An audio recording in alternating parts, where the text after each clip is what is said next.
ஹாய்ங்க, எல்லோரும் எப்படி இருக்கீங்க? இன்றைக்கி நம்ம வீட்டில் ப்ரெட் கட்லட் எப்படி செய்யலாம் பார்க்கலாங்க. 4 ப்ரெட் எடுத்துருக்கேங்க. அது இந்த மாதிரி தண்ணியில் போட்டு புழிஞ்சு எடுத்துட்டேங்க. இந்த மாதிரி நல்லா பிசைஞ்சு எடுத்துக்கலாம்.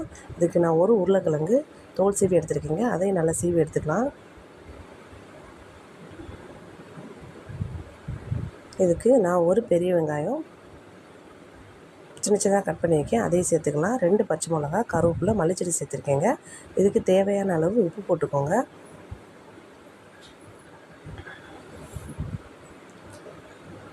ஒரு ஸ்பூன் கரம் மசாலா, 1 ஸ்பூன் வத்தப்பொடி, அரை ஸ்பூன் மிளகு பொடி சேர்த்துருக்கேங்க.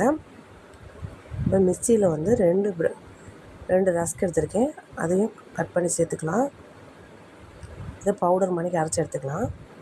இப்போ நம்ம ஆல்ரெடி பிசைஞ்சு வச்ச மாவில் லைட்டாக எண்ணெய் ஊற்றி நல்லா பிசைஞ்சுக்கோங்க.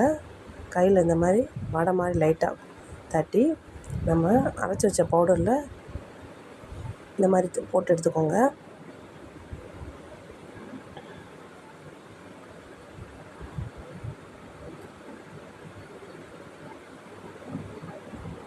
இப்போ எண்ணெய் சூடானதும் நம்ம எடுத்து வச்சுருந்ததை உள்ளே சேர்த்துக்கலாம்.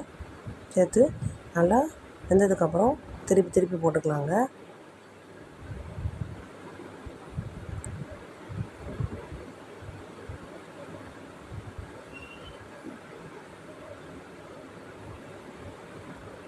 அவ்வளோதாங்க, என்னோடய ஸ்டைலில் சுவையான ப்ரெட் கட்லட் எப்படி இருக்குன்னு பாருங்கள்.